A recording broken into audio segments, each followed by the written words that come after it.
Social Welfare Minister Paul Lyngdoh informed that the next meeting of the Drug Reduction, Elimination and Action Mission, DREAM, will be chaired by Deputy Chief Minister in charge of Home Police, Prestone Tinsong, on November 14.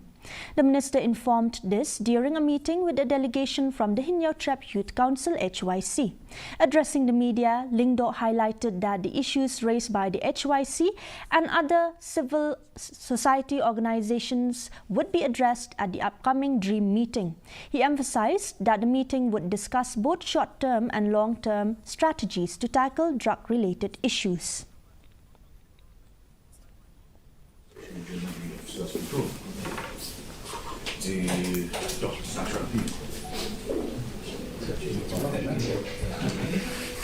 As a government, are committed to containing and eventually eradicating the menace of drug trafficking from our state.